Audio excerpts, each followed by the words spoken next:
Amin. Salam buat kita semuanya. Selamat malam. Selamat tahun baru yang suasana tahun baru buat kita semuanya ya. Damai sejahtera Allah senantiasa menyertai kita semuanya. Sekali lagi salam saudara-saudariku yang terkasih dalam Yesus Kristus. Salam Bu Projen, salam Edaku Ari. Tanpa terkecuali salam semuanya. Terima kasih atas kehadiran kita. Salam Ito. Ya, salam semuanya. Terima kasih buat kesempatan yang diberikan oleh Eda Ari buat saya untuk menyampaikan kebenaran firman Tuhan di awal 2026 ini. Tuhan tambah-tambahkan berkatnya buat Eda Kuari dan buat kita semuanya tentunya yang sudah mengorbankan waktu masuk dalam ibadah secara virtual ini. Semua yang kita lakukan ini hanya untuk kemuliaan nama Tuhan. Kiranya dijauhkan dari kita semuanya kesombongan, keegoisan, dan menganggap diri kita lebih dengan saudara-saudari kita yang lain. Jadi pure kita boleh ada di tempat ini karena kita memang rindu untuk menyampaikan kebenaran firman Tuhan supaya kita semuanya terselamatkan dan diberkati dan dikontrol oleh firman Tuhan ya. Baik saudara-saudari yang terkasih dalam Yesus Kristus, terima kasih Eda doanya yang sungguh luar biasa memberkati kami dan saya pribadi dalam menyampaikan kebenaran firman Tuhan pada malam hari ini. Saudara-saudari yang terkasih dalam Yesus Kristus, firman Tuhan buat kita di ibadah yang kedua ya, di ibadah yang kedua kita di bulan Januari 2026 ini. Kemarin dibuka oleh Edaku Ari pada hari Selasa kalau tidak salah ya. Saya telat masuk dan ini bisa saya mengambilnya dari Pengkhotbah 3 ayat 1 sampai 13. Pengkhotbah 3 ayat 1 sampai 13, demikian firman Tuhan. Kita membacanya bersama-sama. Saudara-saudariku boleh buka Alkitab kita di rumah ataupun Alkitab elektronik yang ada di HP kita masing-masing. Baik saudara-saudari yang terkasih dalam Yesus Kristus, Pengkhotbah 3 ayat 1 sampai 13. Untuk segala sesuatu ada waktunya. Ayat 1, untuk segala sesuatu ada masanya. Untuk apapun di bawah langit ada waktunya. 2, ada waktu untuk lahir, ada waktu untuk meninggal, ada waktu untuk menanam, ada waktu untuk mencabut dan ditanam. 3, ada waktu untuk membunuh, ada waktu untuk menyembuhkan, ada waktu untuk merombak, ada waktu untuk membangun. 4, ada waktu untuk menangis, ada waktu untuk tertawa, ada waktu untuk meratap, ada waktu untuk menari. 5, ada waktu untuk membuang batu, ada waktu untuk mengumpulkan batu, ada waktu untuk memeluk, ada waktu untuk menahan diri dari memeluk. 6, ada waktu untuk mencari, ada waktu untuk membiarkan rugi, ada waktu untuk menyimpan, ada waktu untuk membuang. 7, ada waktu untuk merobek, ada waktu untuk menjahit, ada waktu untuk berdiam diri, ada waktu untuk berbicara. 8, ada waktu untuk mengasihi, ada waktu untuk membenci, ada waktu untuk perang, ada waktu untuk damai. 9, apakah untung pekerja dari yang dikerjakannya dengan berjerih payah? 10, aku telah melihat pekerjaan yang diberikan Allah kepada anak-anak manusia untuk melelahkan dirinya. 11, ia membuat segala sesuatu indah pada waktunya, bahkan ia memberikan kekekalan dalam hati mereka. Tetapi manusia tidak menyelami pekerjaan yang dilakukan Allah dari awal sampai akhir. 12, aku tahu bahwa untuk mereka tak ada yang lebih baik daripada bersuka-suka dan menikmati kesenangan dalam hidup mereka. 13, dan bahwa setiap orang dapat makan, minum, dan menikmati kesenangan dalam segala jerih payahnya, itu juga adalah pemberian Allah. Terima kasih Eda Kuari yang sudah mentypingkan firman Tuhan sehingga kita sama-sama membacanya. Saudara-saudari yang terkasih dalam Yesus Kristus, tema firman Tuhan pada malam hari ini buat kita, Tuhan berdaulat atas waktu. Tuhan berdaulat atas waktu. Saudara-saudariku, setiap manusia hidup dalam batas waktu. Ada masa lahir dan masa meninggal, masa menanam dan masa mencabut, masa menangis dan masa tertawa. Semua berjalan dalam irama kehidupan yang tidak dapat dikendalikan sepenuhnya oleh manusia. Namun saudara-saudariku yang terkasih dalam Yesus Kristus, di balik semua itu ada satu kebenaran yang menenangkan. Tuhan berdaulat atas waktu. Dialah yang mengatur setiap musim kehidupan agar segala sesuatu yang terjadi bagi umat pilihannya, bagi manusia, tepat pada waktunya. Saudara-saudari yang terkasih dalam Yesus Kristus, firman Tuhan yang menjadi perenungan dan pembelajaran buat kita malam hari ini, saya membaginya menjadi dua bagian. Satu, rencana Tuhan di tengah siklus kehidupan, ayat 1-8. Dan yang kedua, tiada yang mustahil bagi Tuhan, di ayat 9-13. Saudara-saudari yang terkasih dalam Yesus Kristus, kita akan mempelajarinya ayat demi ayat perikop ini. Rencana Tuhan di tengah siklus kehidupan. Saudara-saudariku, pengkhotbah menuliskan bahwa untuk segala sesuatu ada masanya, dan untuk setiap perkara di bawah langit ada waktunya. Ayat-ayat ini menggambarkan siklus kehidupan manusia yang penuh dengan perubahan. Ini harus kita pahami dan harus kita mengerti, sehingga dikatakan ada waktu untuk lahir dan waktu untuk mati, waktu untuk menanam dan waktu untuk mencabut. Ya, amin. Waktu untuk menangis dan waktu untuk tertawa. Saudara-saudari yang terkasih, siklus ini menunjukkan bahwa hidup tidak selalu berada di puncak atau di lembah.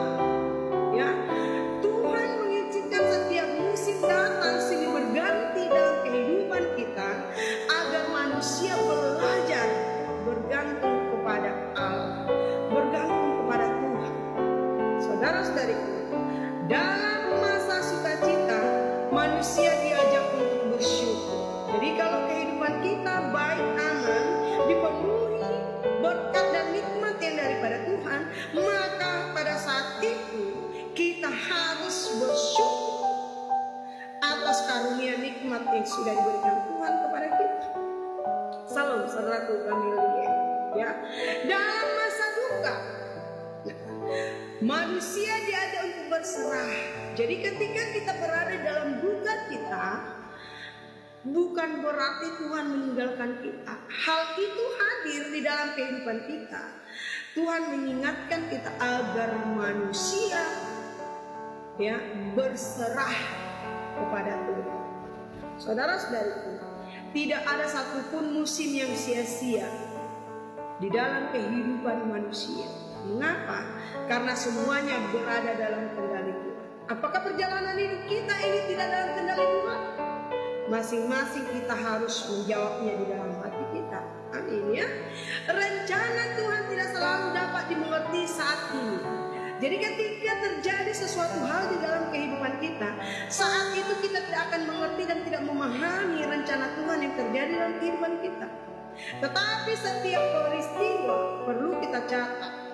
Tetapi setiap peristiwa memiliki tempatnya dalam rancangan besar Allah. Artinya ada rancangan besar yang dipersiapkan Tuhan di dalam kehidupan kita. Saudara-saudara, seperti seorang pelukis yang sedang menyusun warna di atas kanvas. Ya, kita sering melihat lukisan. Ya, menyusun warna-warna di atas kanvas. Tuhan sedang melukis kehidupan manusia dengan setiap musim yang Tuhan izinkan di dalam kehidupan kita. Ya, warna-warna itu akan membuat warna yang menarik, yang indah. Ya, saudara-saudariku, ketika dilihat dari dekat, mungkin tampak acak warna yang disusun itu dan tidak indah. Tetapi kalau dilihat dan dipandang dari jauh, saudara-saudariku yang terkasih dalam Yesus Kristus, maka susunan warna-warna itu terlihatlah indah dan terlihatlah karya lukisan tersebut sempurna. Saudara-saudariku yang terkasih dalam Yesus Kristus. Lalu di ayat 9-13, tiada yang mustahil bagi Tuhan. Saudara-saudariku yang terkasih dalam Yesus Kristus, manusia sering bertanya-tanya tentang makna hidup dan hasil dari segala jerih lelah. Apa sih yang sudah saya lakukan? Apa sih hasil ketika saya mengikut Tuhan? Apakah hasil yang akan saya dapat ketika saya menyerahkan diri saya menjadi pelayan Tuhan? Sering kita bertanya di dalam hati kita, ya. Saudara-saudariku, menurut pengkhotbah yang menjadi renungan kita malam hari ini, penulis pengkhotbah menegaskan bahwa Tuhan membuat segala sesuatu indah pada waktunya. Ini yang menjadi catatan dan pegangan kita. Harus kita yakinkan pada diri kita bahwa Tuhan membuat segala sesuatu indah pada waktunya di dalam hidup dan perjalanan kehidupan kita. Tuhan memberikan kemampuan kepada kita manusia untuk berpikir tentang kekekalan. Tetapi apa yang terjadi, saudara-saudariku? Manusia tidak dapat menyelami seluruh pekerjaan Tuhan dari awal sampai akhir.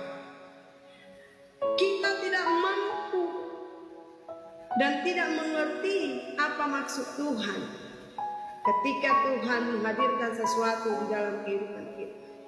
Karena kita senantiasa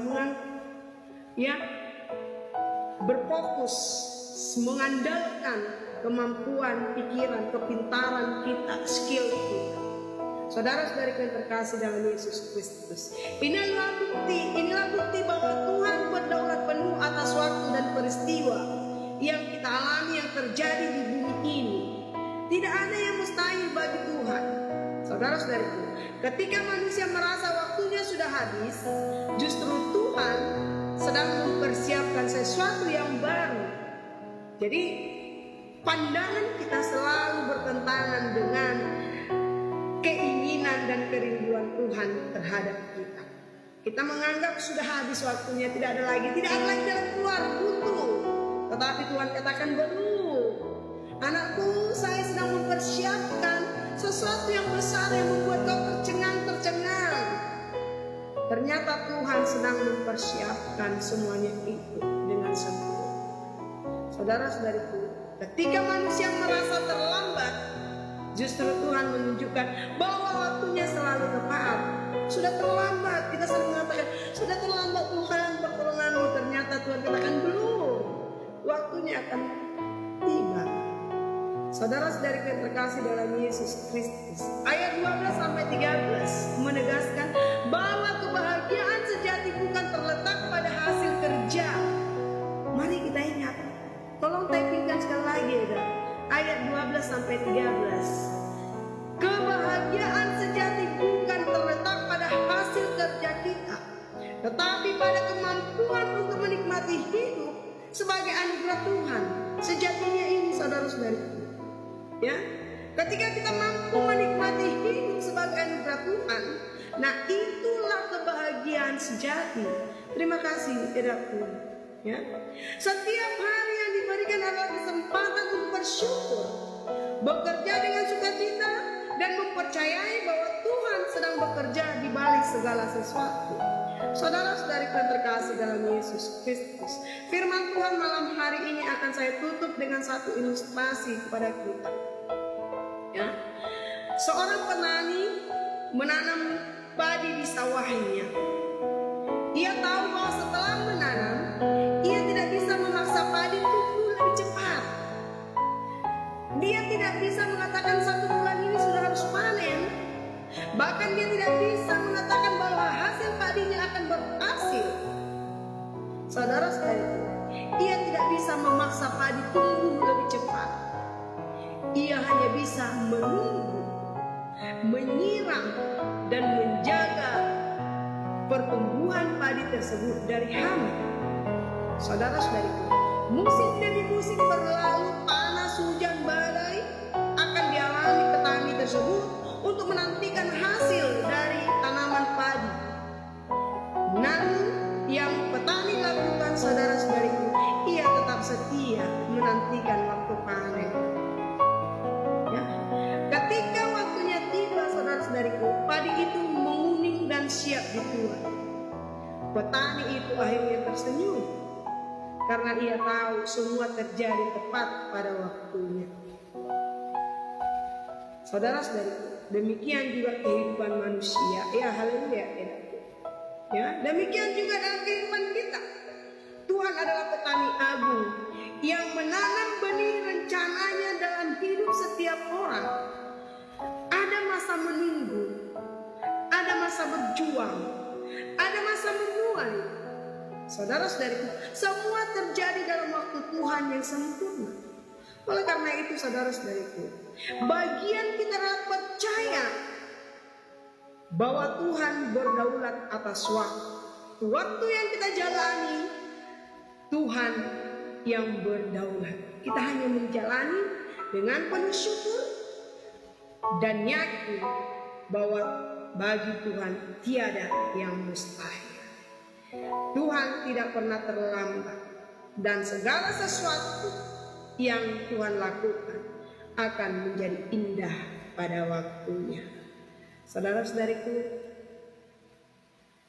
mari di dalam menjalani kehidupan kita harus berserah kepada Tuhan. Kita harus mengikuti rencana Tuhan. Kita harus bersyukur apapun itu, khususnya pada saat ini. Mungkin pernah terbersih dalam hati kita 2026 apakah akan sampai saya.